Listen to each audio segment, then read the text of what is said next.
Varicose వ్యాధితో బాధపడుతున్నారంట. తక్కువ ఖర్చుతో ట్రీట్మెంట్ కావాలి అనుకుంటే ఎవిస్ హాస్పిటల్ని సంప్రదించండి.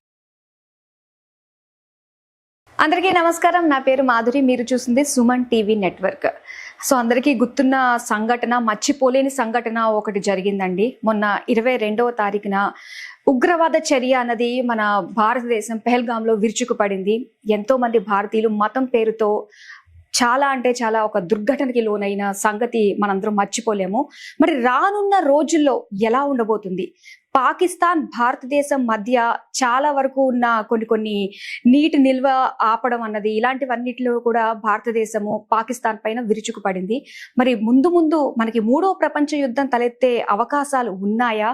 అసలు రానున్న 2-3 నెలల్లో మనకి భారతదేశానికి సంబంధించి, యుద్ధానికి సంబంధించి ఎలా ఉండబోతుంది అన్న విషయాల గురించి మనకి కూలంకషంగా తెలియజేయడానికి మనతో పాటు ఉన్నారు ప్రముఖ జ్యోతిష్య పండితులు బ్రహ్మశ్రీ నందిబట్ల శ్రీహరి శర్మ గురువు గారు. నమస్కారం గురువు గారు. వాగర్థ వివ సంపృక్తౌ వాగర్థ ప్రతిపత్తయే జగతః పితరౌ వందే పార్వతీ పరమేశ్వరౌ. సదాశివ సమారంభాం శంకరాచార్య మధ్యమాం అస్మదాచార్య పర్యంతం వందే గురు పరంపరాం. ఆదిత్యాయ చ సోమాయ మంగళాయ బుధాయ చ గురుశుక్ర శనిభ్యశ్చ రాహవే కేతవే నమః. శృంగేరి జగద్గురు పీఠాధిపతులకి, కంచెపీఠాధిపతులకి నమస్కారములు తెలియచేసుకుంటూ కార్యక్రమాన్ని ప్రారంభిద్దాం. మీరు అడిగినట్టుగానేనమ్మా, మనము ఇంతకుముందు చెప్పుకున్నాం, షష్టగ్రహ కూటమి మరియు శని మార్పు, అలాగే సూర్యగ్రహణం కూడా 29 మార్చ్ 2025 సంవత్సరంలో ఏర్పడింది. గ్రహణం మన భారతదేశంలో కనిపించలేదు. చాలామందికి అప్పుడు చెప్పడం జరిగింది ఏంటంటే, ఈ యొక్క షష్టగ్రహ కూటమి ప్రభావ తదనంతరం ప్రధానంగా కొన్ని దేశాలలో ఇబ్బందికర పరిస్థితులు ఎదురవుతాయి, తీవ్రవాద హెచ్చరికలు కానీ, భూకంపాలు కానీ, సునామీ వాతావరణాలు కానీ ఏర్పడతాయి అని సుస్పష్టముగా చెప్పడం జరిగింది. అంతకంటే సుస్పష్టముగా ప్రసార మాధ్యమంలో తొట్టతొలిగా మీనరాశిలో ఈ యొక్క షష్టగ్రహ కూటమి, గ్రహణము, శని మార్పు 3 ఒకే రోజున జరుగుతున్నటువంటి కారణము చేత ఈశాన్య రాష్ట్రాలలో తీవ్రవాద హెచ్చరికలు కానీ, అసాంఘిక కార్యకలాపాలు కానీ, అలాగే ఈ ఎర్త్క్వేక్స్, భూ ప్రకంపనలు కానీ ఏర్పడేటువంటి అవకాశాలు, దీని తదనంతరం 3 నెలల వరకు కూడా దీని ప్రభావం ఉంటుంది. దీని ప్రభావం వల్ల విద్రోహకర చర్యలు ఎక్కువగా జరుగుతాయి. అది ప్రపంచవ్యాప్తముగా జరుగుతాయి. భారతదేశం కూడా దానికి మినహాయింపు కాదు, గ్రహణం కనబడకపోయినప్పటికీ అని సుస్పష్టముగా ఇదే మన సుమన్ టీవీ ప్రసార మాధ్యమంలో తెలియచేయడం జరిగింది. అయితే జరిగినటువంటి మారణకాండకి చాలా చింతించాల్సినటువంటిది, కానీ జ్యోతిష్య శాస్త్రం ప్రకారము అది మనం ముందుగానే ఊహించి చెప్పడం జరిగింది. చాలామంది ఆ సమయంలో గ్రహణం మనకు లేదు కదా, మనకు లేని దాని గురించి మనం ఎందుకు మాట్లాడుకోవడం, ఏదైనా చెప్పండి, అనవసరమైన విషయాలు ఎందుకు అని చెప్పి చాలామంది కామెంట్స్లో ఖండించడం కూడా జరిగింది. ఇదంతా ట్రాష్, ఏమీ జరగదు, అంతా బాగుంటుంది, పరమేశ్వరుడు అన్నీ చూసుకుంటాడు అని చెప్పి. కానీ జరిగినటువంటి యథార్థ సంఘటన ప్రతి ఒక్క భారతీయుని కుల మత విచక్షణ అనేది లేకుండా అందరి మనస్సుని కలిచివేసింది. తీవ్రవాద చర్యలు మన భారతదేశంలో 22వ తారీఖు రోజున జరిగినటువంటి చర్య చాలా అమానవీయ సంఘటన. అంటే హిందువా కాదా అని చెప్పి ప్యాంటు విప్పి మరీ చూసి మరీ కాల్చి చంపినటువంటి సంఘటన ప్రతి ఒక్కరూ ఖండించాల్సిందే. ఆనాడు ఉన్నటువంటి గ్రహస్థితి ప్రకారము చెప్పడం జరిగింది. అదే 22 ఏప్రిల్ 2025 గత వారం రోజుల కిందట జరిగినటువంటి హేయమైనటువంటి చర్యకి దారితీసినటువంటి పరిస్థితులు, ఆ సమయానికి ఉన్నటువంటి గ్రహస్థితిగతుల్ని ఒక్కసారి మనం నెమరు వేసుకొని ప్రయత్నం చేద్దాం. చూసుకున్నట్లయితే 22 ఏప్రిల్ 2025 మధ్యాహ్నం 3 నుంచి 4 మధ్య కాలములో ఈ యొక్క సంఘటన జరిగినట్టుగా మనకు ప్రసార మాధ్యమం ద్వారా మనకు తెలియచేయడం జరిగింది. అంటే ఆ సమయానికి ఉన్నటువంటి లగ్నం ఏంటండి? సింహ లగ్నం. అలాగే ఈ లగ్నము ప్రధానంగా ఈ సమయంలోనే జరగడానికి గల కారణము మనం తెలియచేసుకుందాం. ఎందుకనంటే ప్రధానంగా ఈ లగ్నము పాపకర్తరిలో పడింది. అంటే వెనక వైపున కుజుడు, 2వ ఇంట కేతువు, ఈ 2 గ్రహాల మధ్యన జరిగినటువంటి సంఘటన సమయానికి ఉన్నటువంటి లగ్నము సింహలగ్నము. ఇక్కడ మనం ప్రధానంగా చూసుకున్నట్లయితే భారతదేశమే ఎందుకు విక్టిమ్గా, ఎందుకు ఇది జరిగింది అని అంటే, మనము చూసుకున్నట్లయితే నవీన శాస్త్రజ్ఞులు కన్యా లగ్నము మన భారతదేశ లగ్నంగా చెప్తారు. అలాగే మన భారతదేశానికి స్వాతంత్రము మనకు 15 ఆగస్టు 47 మధ్యరాత్రి జరిగింది. అది వృషభ లగ్నంలో జరిగింది అని చెప్తుంటారు. కాబట్టి వృషభ లగ్నాన్ని కూడా మనం కన్సిడర్ చేయాల్సిందే అని కూడా చెప్తారు. కానీ ప్రాచీన జ్యోతిష్యుల అభిప్రాయం ప్రకారము మకర రాశి భారతదేశానికి సంబంధించినటువంటి రాశిగా చెప్పబడి ఉంది. కాబట్టి అట్టి మకర రాశి అనగా ధనిష్ట నక్షత్రం జరుగుతున్నటువంటి రోజున ఈ యొక్క మారణకాండ అనేటువంటిది ఏర్పడింది. ఏ నక్షత్రము అనగా ధనిష్ట నక్షత్రము అధిపతి కుజుడు, ఏ నక్షత్రాధిపతి అయినటువంటి నక్షత్రంలో చంద్రుడు ఉన్నాడో అట్టి నక్షత్రాధిపతి అయినటువంటి కుజుని చేత ఆ రోజు రాశ్యాధిపతి అయినటువంటి చంద్రుడు వీక్షింపబడుతున్నాడు. ఇక్కడ మనం చూసుకున్నట్లయితే చాలా సందర్భాలలో అనేక ఈ గ్రహాలన్నీ కూడాను పాపగ్రహాల యొక్క నక్షత్రాలలో సంచారం జరుగుతున్నటువంటి కారణము చేత ఇంత దుశ్చర్య మన భారతదేశంలో ఏర్పడిందని చెప్పవచ్చు. చూసుకున్నట్లయితే కుజుడు పుష్యమి నక్షత్రం శని, అలాగే కేతువు రవి నక్షత్రం పాపగ్రహం, రవి కేతు నక్షత్రము పాపగ్రహము, గురువు కుజ నక్షత్రము కుజుడు పాపి సహజ పాపి, చంద్రుడు ధనిష్ట నక్షత్రం అధిపతి కుజుడు సహజ పాపి, అలాగే శుక్రుడు రాహు శని కూడా ఒకే నక్షత్రంలో సంచారం చేస్తున్నారు. మనకు పూర్వభాద్ర నక్షత్రంలో ఉన్నారు. అయితే బుధుడు తన సొంత నక్షత్రంలో ఉన్నప్పటికీ కూడా ఇక్కడ శుక్ర రాహు శని సంయోగం అనేటువంటిది ఏంటంటే పిశాచ యోగాన్ని సూచిస్తుంది. గుర్తుపెట్టుకోండి, శని రాహుల కలయిక, కుజకేతుల కలయిక, కుజ రాహుల కలయిక, శని కుజుల కలయిక, ఇవి పిశాచ యోగాన్ని సూచించేటువంటిది. ఒక ప్రఖ్యాత జ్యోతిష్యుని యొక్క అభిప్రాయ ప్రకారం కూడా శుక్రుడు రాహువు శని కలిస్తే అది పిశాచ యోగంగా పరిపూర్ణంగా చెప్పవచ్చు. అట్టి శుక్రరాహు శనులు పూర్వభాద్ర నక్షత్రంలో ఉన్నారు. ఇది సంపూర్ణమైనటువంటి పిశాచ యోగంగా చెప్పబడి ఉన్నటువంటిది. అట్టి పూర్వభాద్ర నక్షత్రాధిపతి అయినటువంటి గురువు వృషభంలో ఉన్నాడు అని అంటే అది మన భారతదేశ స్వాతంత్రానికి సంబంధించినటువంటి లగ్నము. కాబట్టి భారతదేశము అనేటువంటిది విక్టిమ్గా ఈ యొక్క మారణకాండకి సాక్ష్యముగా భారతదేశము తీవ్రవాదులు అనేటువంటిది పిశాచ యోగం జరిగేటువంటిది ఏంటంటే విశృంఖలత్వము, మానసికమైనటువంటి అపరిపక్వత, అలాగే స్వాతంత్రము కోసం ఏ పనైనా కానీ చేయడానికి ఆలోచన లేకుండా, మెదడు లేకుండా ఏ పనైనా చేయడానికి చేసేటువంటి దుశ్చర్యలకి కారణం ఈ శుక్రరాహుశనుల యొక్క కలయిక. అందుకని తీవ్రవాదులు తమ విశృంఖలత్వాన్ని ఆ రోజున చూపించారు. దాదాపుగా 30 మంది పైబడి ఈ యొక్క మారణకాండలో మరణించడం జరిగింది. కాబట్టి వీక్షించేటువంటి సుమన్ టీవీ ప్రేక్షకులు ఇప్పటికైనా కానీ కళ్ళు తెరవండి. మన జ్యోతిష్య శాస్త్రము అబద్ధము కాదు, ఏదో పుక్కిటి పురాణం కాదు, ఏదో ఆనందంగా చెప్పుకునేది కాదు, అది శాస్త్రము. ముందుగానే ఈ యొక్క శిష్టగ్రహ కూటమి అనేటువంటిది ఏర్పడడం, గ్రహణం ఏర్పడడం, శని మార్పు, ఇవన్నీ కూడా ఏర్పడిన తదనంతరం వచ్చే 3 నెలల్లో ఇట్లాంటి మారణకాండలు చవి చూడాల్సి వస్తుందని ముందే మన జ్యోతిష్య శాస్త్రవేత్తలు అందరూ కూడా హెచ్చరించడం జరిగింది. గుర్తుపెట్టుకోండి, ఏవైనా భారతదేశ నిఘా వ్యవస్థ ఎంత గొప్పదో మీకు తెలుసు. ఇంటెలిజెన్స్, ప్రపంచవ్యాప్తంగా ఉన్నటువంటి ఇంటెలిజెన్స్ ఎంత గొప్పదో తెలుసు. అన్నీ పసిగట్టాయి, కానీ గ్రహాలు వాటి పని చేశాయి. అందరూ పసిగట్టగలిగారు, అందరూ హెచ్చరించారు, జాగ్రత్త పడండి అని అన్నారు. కానీ ఏదైనా కాలం తన పని తాను చేసుకోక తప్పదు. ఎంతమంది ముందు హెచ్చరించినా మన వాళ్ళు దాన్ని ఎదుర్కొనలేకపోయారు. ఇక్కడ మనం చూసుకున్నట్లయితే ప్రధానంగా కుజుడు చతుర్థ నవమాధిపతి అనగా గృహస్థానాధిపతి అయ్యాడు.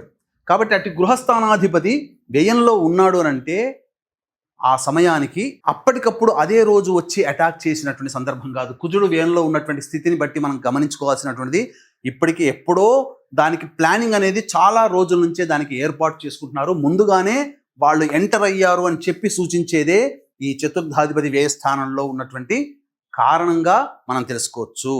కాబట్టి ఈ యొక్క ప్రభావ తదనంతరం మనం ముందే చెప్పుకున్నాం, షష్టగ్రహమి కూటమి మరియు అలాగే ఈ శని మార్పు, గ్రహణ ప్రభావం తర్వాత 3 నెలల వరకు కూడా మీరు గమనించినట్లయితే గత అనేక సందర్భాలలో గ్రహణాలు ఏర్పడినప్పుడు, గ్రహకూటములు ఎక్కువగా ఉన్నప్పుడు ఏర్పడినప్పుడు దాని ప్రభావము 3 నెలల లోపల లేదా 4 నెలల లోపల జరుగుతాయి. ఏర్పడినప్పటి నుంచి 4 నెలల వరకు దాని సమయం 120 రోజులు దాని సమయంగా కేటాయించబడింది.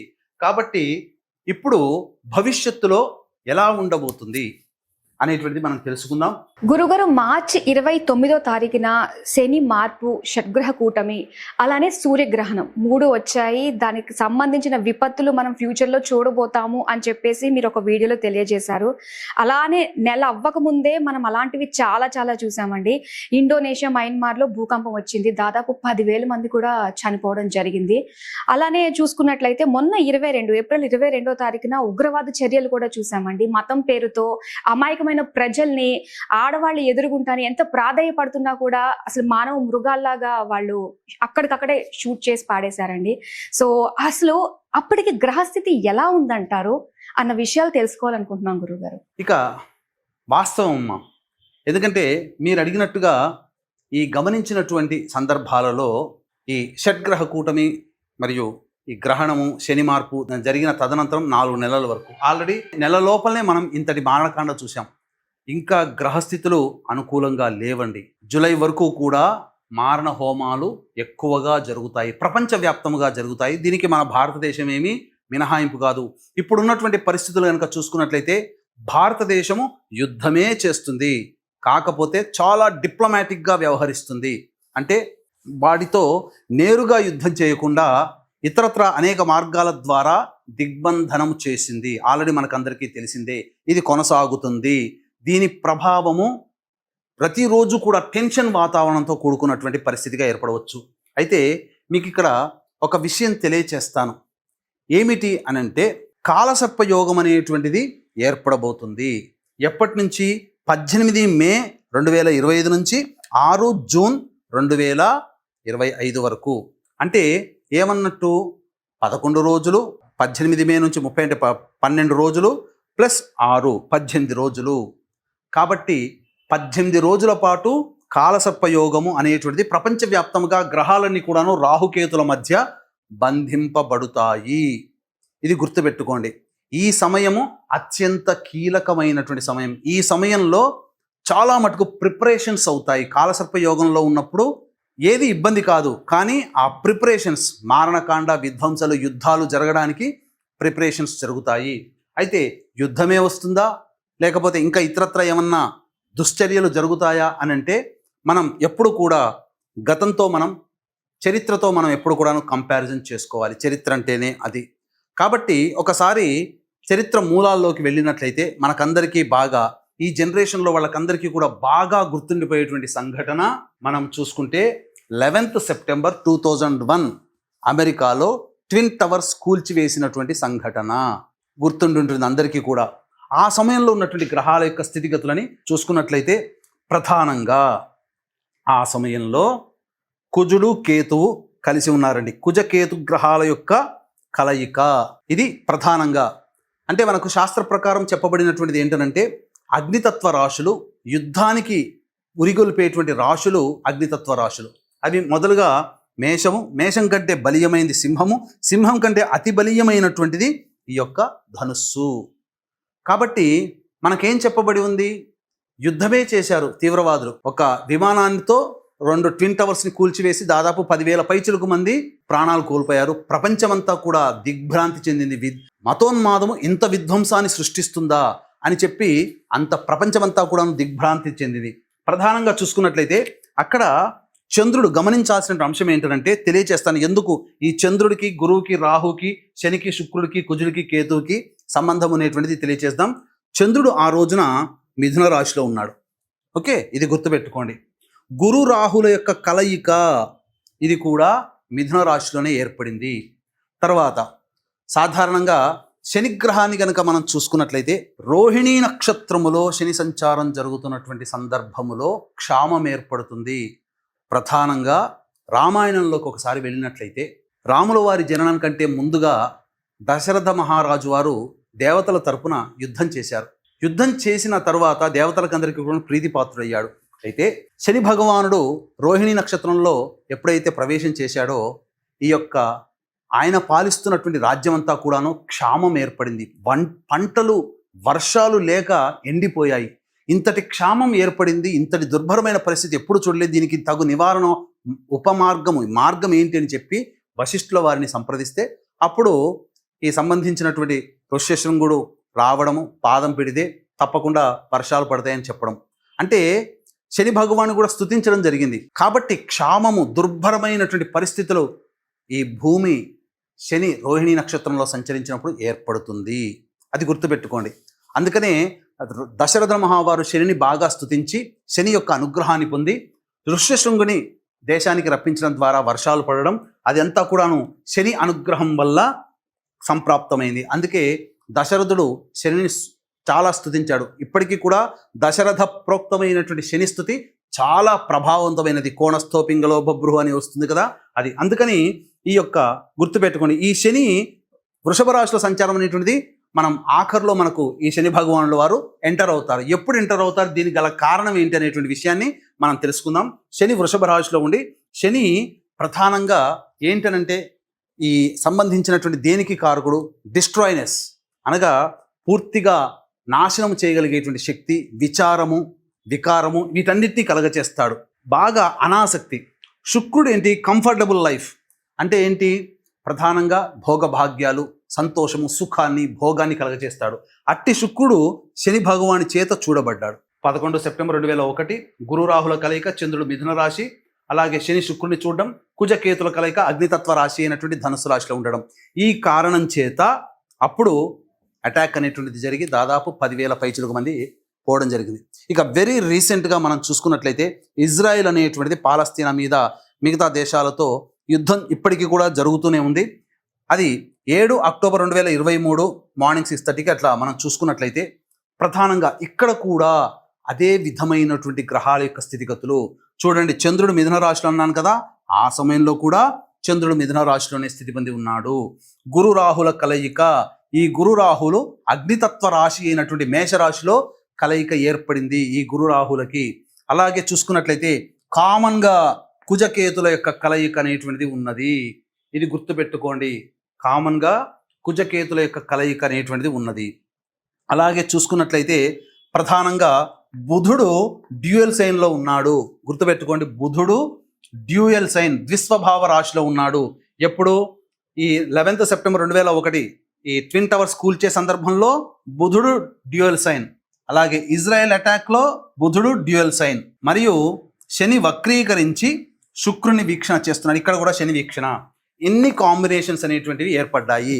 ముఖ్యంగా చూసుకున్నట్లయితే ఈ కుజకేతువులు అనేటువంటివి కీ రోల్ పోషిస్తాయి. అంటే పిశాచ యోగాన్ని కలగచేస్తాయి. పిశాచ యోగం అంటే ఏంటంటే ఆ గ్రహాల కలయిక ఉన్నటువంటి జాతకులకి చాలా దుర్భరమైన పరిస్థితులు, ఆ దశాంతర్దశలు కానీ ఈ సంయోగం గ్రహ ట్రాన్సిట్లో గోచారంలో గ్రహాల యొక్క స్థితిగతులు ఉన్నప్పుడు ఇబ్బందులు ఎదుర్కొంటారు. అలాగే సామాజికంగా ప్రపంచవ్యాప్తంగా మనం కుజకేతుల యొక్క స్థితిగతులను సూచించినప్పుడు ఏమవుతుంది? ఈ కుజకేతుల యొక్క ప్రభావము ప్రధానంగా ఇక్కడ మనం గమనించుకున్నట్లయితే చాలా విస్ఫోటనము. కేతువు తలకాయ లేనివాడు, కుజుడు పోరాటము. అంటే ఏం జరగబోతుంది? ముందు వెనక ఆలోచన లేకుండా తీవ్రవాద స్వభావములతో ఈ యొక్క కుజకేతుల యొక్క ప్రభావం వలన దుందుడుకు చర్యలు అనేటువంటివి జరుగుతాయి. ముందు వెనక ఒక ఆలోచన లేకుండా, మంచి ఆలోచన లేకుండా బాగా విస్ఫోటనములు జరుగుతాయి. అది తీవ్రవాద చర్యలు కావచ్చు, లేకపోతే భూ ప్రకంపనలు కావచ్చు, సునామీలు కావచ్చు, ఏవైనా కావచ్చు. కాకపోతే ఇక్కడ కుజకేతులు అగ్నితత్వ రాశిలో ఉండడం వల్ల ఈ కుజుడికి కేతువుకి ఈ ధనుస్సు రాశి ఫ్రెండ్లీ నేచర్ కాబట్టి విధ్వంసము అవ్వలీలగా చేయగలిగారు. ఎదురై లేదన్నట్టుగా తీవ్రవాదులు చేయగలిగారు. అయితే ఇక్కడ ఇజ్రాయెల్ విషయంలో చూసుకుంటే కుజకేతులు తులారాశిలో ఉన్నారు. కానీ తులారాశి కుజకేతులకి అది యోగించదు, ఫ్రెండ్లీ హౌస్ కాదు. కాబట్టి అక్కడ ఆగుతూ యుద్ధం చేస్తూ, యుద్ధం మొదలుపెట్టి మళ్ళీ కొంతసేపు ఆగడం, ఇలా బ్రేక్స్తో యుద్ధం జరుగుతూ ఉంది పాలస్తీనాతో ఇజ్రాయెల్ వాళ్ళు. ఒకే విధంగా కంటిన్యూటెడ్ ప్రాసెస్లో యుద్ధం జరగట్లేదు. కొంతకాలం ఆపుతున్నారు, మళ్ళీ చేస్తున్నారు, మళ్ళీ కొంతకాలం సద్దుమణిగిన తర్వాత మళ్ళీ యుద్ధం మొదలవుతుంది. ఇలా వేరాస్ కమింగ్ టు పిక్చర్, ఇప్పుడు మన పిక్చర్లోకి వద్దాం. ఇంతకుముందు చెప్పుకున్నట్లుగా గతం గురించి తెలియచేసుకున్నాం, ఈ కాంబినేషన్స్ చూసాం. మరి ఈ సంబంధించినటువంటి సందర్భంలో ఈ 22 ఏప్రిల్ తర్వాత మళ్ళీ భవిష్యత్తులో మనకి ఏమన్నా జరుగుతాయా అనేటువంటి విషయాన్ని కనుక చూసుకున్నట్లయితే ప్రధానంగా ఇక్కడ మనం ఈ 23-24 జూలై 2025 టార్గెట్ పెట్టుకోండి. గుర్తుపెట్టుకోండి, 23-24 జూలై 2025 సంవత్సరం ఈ రోజుల్లో ఏం జరగబోతుంది? ఆనాటి ఉన్నటువంటి గ్రహస్థితి చూసుకుంటే రాహువు కుంభరాశిలో, శని మీనరాశిలో, శుక్రుడు వృషభ రాశిలో, గురువు చంద్రుడు ఈ మిథున రాశిలో, రవి బుధుడు కర్కాటక రాశిలో, కుజుడు కేతువు సింహరాశిలో. ఇక్కడ మనం ప్రధానంగా చూసుకున్నట్లయితే ప్రధానంగా ఈ పాత వాటికి సంబంధించినటువంటి చరిత్రను మనం పరిశీలిస్తే ఈ సందర్భంలో కూడా ఇక్కడ కుజకేతుల కలయిక అగ్నితత్వ రాశిలో ఏర్పడింది. కాబట్టి అగ్నితత్వ రాశిలో కుజుడు కేతువు చాలా బలంగా ఉన్నారు. పైగా సింహరాశి కుజకేతులకి ఫ్రెండ్లీ హౌస్ కాబట్టి ఇక తిరుగంటూ ఉండదు. ఆ కుజకేతులు తమ ప్రభావాన్ని చూపుతారు. రాహు ఎయిరీ సైన్లో ఉన్నాడు కాబట్టి ఇది కూడా. అలాగే శని తన సొంత నక్షత్రంలో జలతత్వ రాశిలో ఉన్నాడు. ఇక్కడ చూసుకున్నట్లయితే శని శుక్రుల యొక్క వీక్షణ ఎలా ఉందో ఇక్కడ కూడా శని శుక్రుల యొక్క వీక్షణ, శని శుక్రుల మీద వీక్షణ ఉన్నది. అలాగే అన్ని సందర్భాల్లో చూసుకుంటే మిథున రాశిలో చంద్రుడు ఉన్నాడు. ఈ 23-24 జూలైలో మిథున రాశిలోకి చంద్రుడు ఉంటాడు. కాబట్టి ఇది ఇక్కడ కాంబినేషన్ మనకు కుదిరింది. ఇక ప్రధానంగా చూసుకున్నట్లయితే ఈ కుజకేతుల యొక్క కలయిక పిశాచ యోగం అని చెప్పుకున్నాం కదా, అది కూడా ఇంతకుముందు జరిగినటువంటి విధ్వంసంలో ఇది ఏర్పడింది.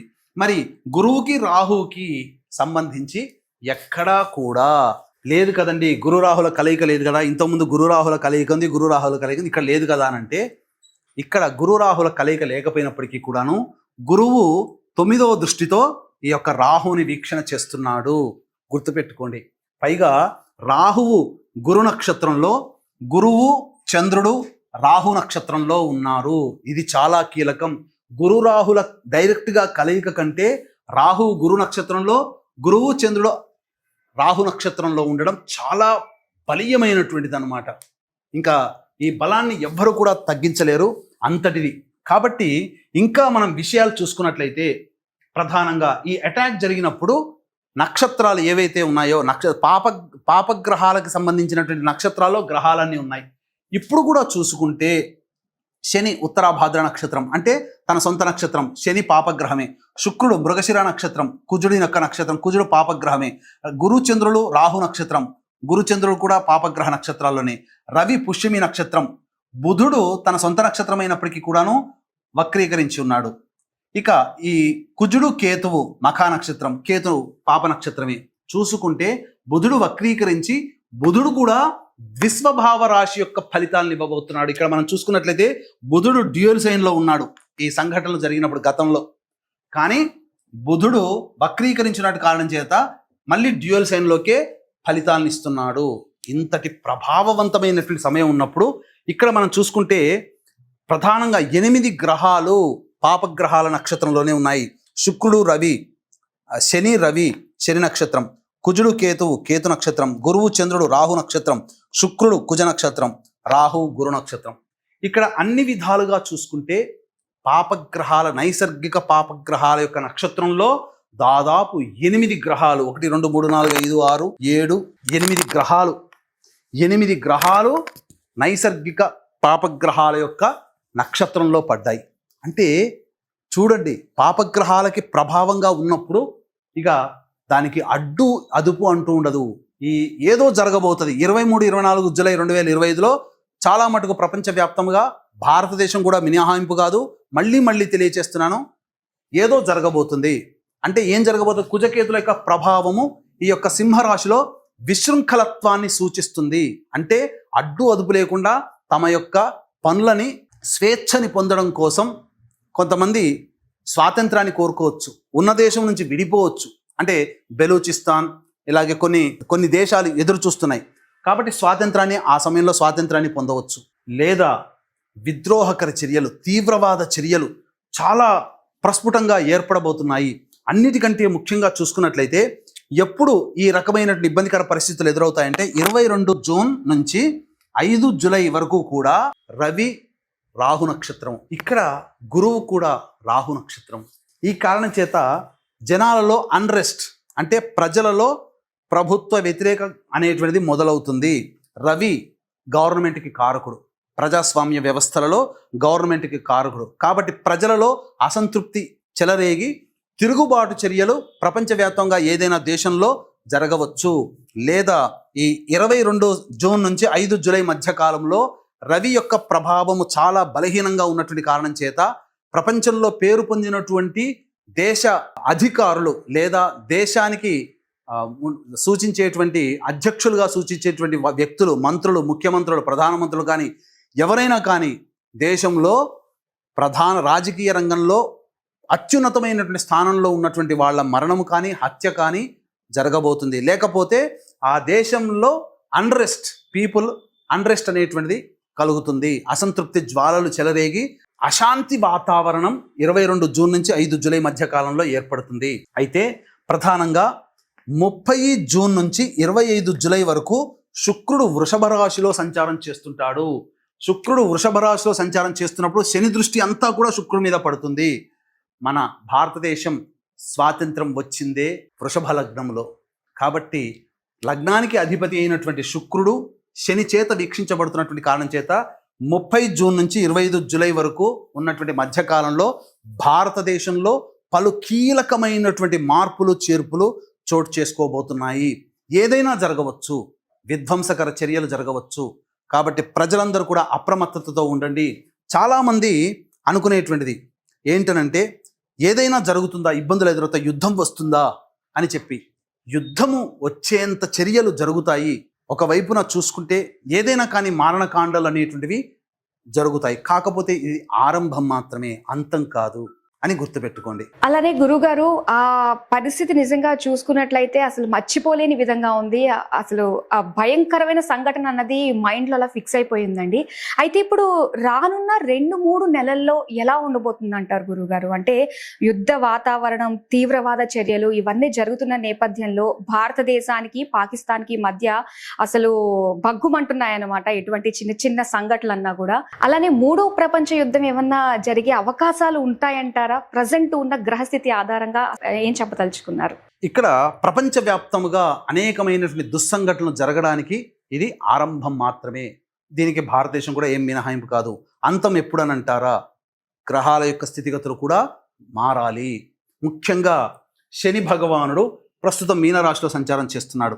వృషభ రాశిలోకి రావాలి అంటే ఇంకా 2.5 సంవత్సరాలు ప్లస్ 2.5 5 సంవత్సరాలు తర్వాత ప్లస్ ఒక 9 నెలలు, 5 సంవత్సరాల 9 నెలల తర్వాత ఈ యొక్క ప్రభావము ఏర్పడబోతుంది. అంటే 2030వ సంవత్సరంలో జూలై, ఆగస్ట్, సెప్టెంబర్ ఈ మధ్య కాలంలో చాలా మటుకు ఎప్పటి నుంచో చాలామందికి ఊహాజనితమైనటువంటిది థర్డ్ వరల్డ్ వార్ అని అంటారు కదా, అటువంటిది జరగబోయే అవకాశం ఉంటుంది. ప్రధానంగా నాంది ఇప్పుడు గ్రహాల యొక్క స్థితిగతులు 2030లో శని భూతత్వ రాశి అయినటువంటి ఈ యొక్క వృషభంలో సంచారం చేస్తున్నప్పుడు ప్రధానంగా జలతత్వ రాశి అధిపతి అయినటువంటి రోహిణి నక్షత్రంలో ఉండగా క్షామం ఏర్పడుతుంది. క్షామం అంటే వర్షాలు పడకనే కాదు, ప్రపంచవ్యాప్తంగా అతలాకుతలం అయినా కానీ అది క్షామమే.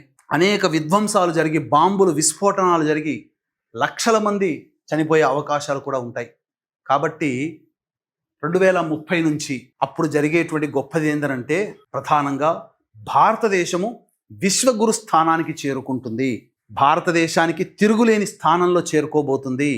గుర్తుపెట్టుకోండి, 2030 నుంచి 2040 కల్లా భారతదేశము ఇప్పుడు ఉన్నటువంటి అగ్రస్థాన దేశముగా విశ్వగురు స్థానానికి చేరుకుంటుంది అని చెప్పడంలో ఏమాత్రం సందేహం లేదు.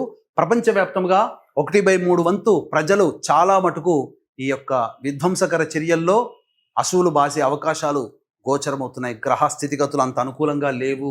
ముఖ్యంగా 23-24 జూలై అనేటువంటిది కూడా అంత ప్రభావవంతముగా లేదు, అంటే అంత యోగంగా లేదు. అన్ని అవయోగాలే కనబడుతున్నాయి.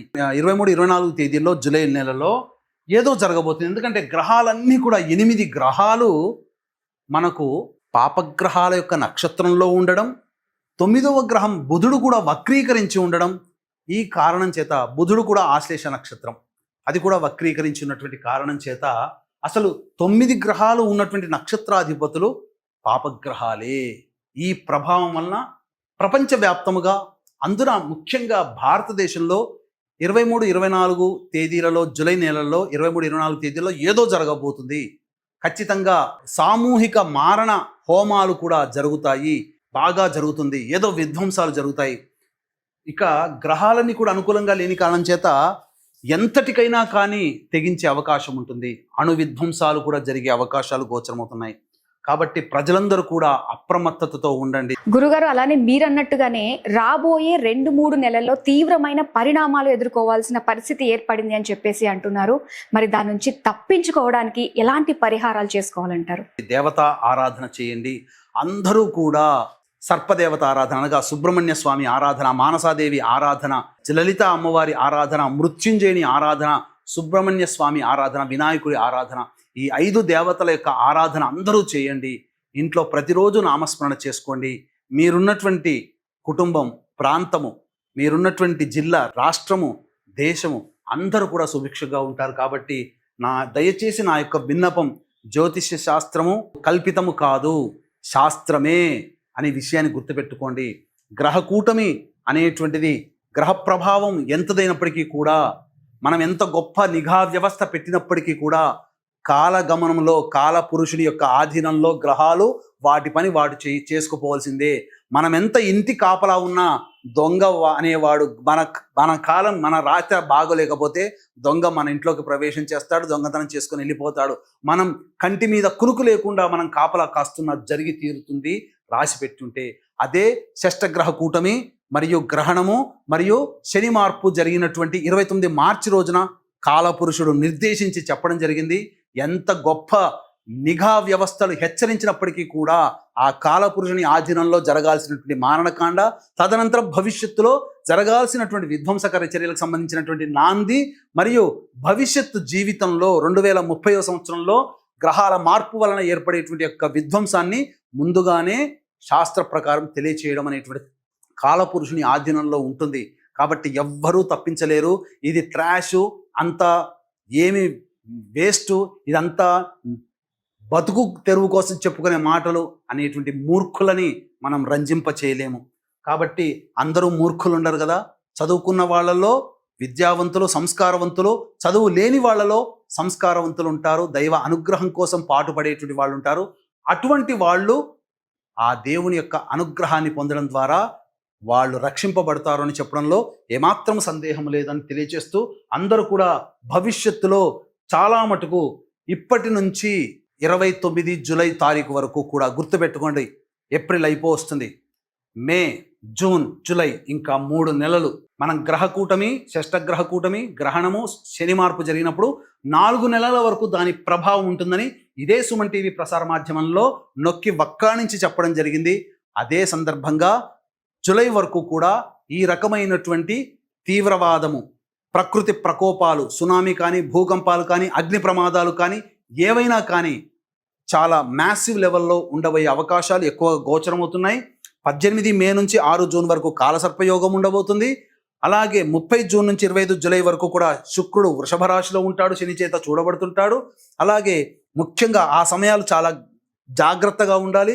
అన్నిటికంటే ప్రధానంగా 22 జూన్ నుంచి 5 జూలై మధ్యకాలంలో ప్రధానంగా, అంటే 30 జూను ఇక్కడ 22, అంటే 30 జూన్ నుంచి 5 జూలై మధ్యకాలము ఏదో దేశంలో అన్రెస్ట్, అది పాకిస్తాన్ కావచ్చు, ఇంకేదైనా దేశం కావచ్చు, 30 జూన్ నుంచి 30 ప్లస్ 5 జూలై అంటే 6 రోజుల మధ్యకాలంలో తీవ్రంగా ఏదో జరగబోతుంది. అంటే 30 జూన్ నుంచి 5 జూలై మధ్యకాలము చాలా కీలకమైనటువంటిది. అప్పుడు ఏర్పడినటువంటి సంఘటనల ప్రభావము 23-24 జూలైలో దానికి ముగింపు పలికే విధంగా ఉండబోతుంది. ఏదైనా కానీ జూలై వరకు కూడా వీక్షిస్తున్నటువంటి ప్రేక్షకులందరూ జూలై వరకు కూడా అందరూ కూడా దైవ ధ్యానంలో ఉండే ప్రయత్నం చేసి మనల్ని మనం దైవానుగ్రహం వల్ల రక్షించుకునే ప్రయత్నం చేద్దాం. సర్వం శ్రీ ఉమామహేశ్వర పరబ్రహ్మార్పణమస్తు.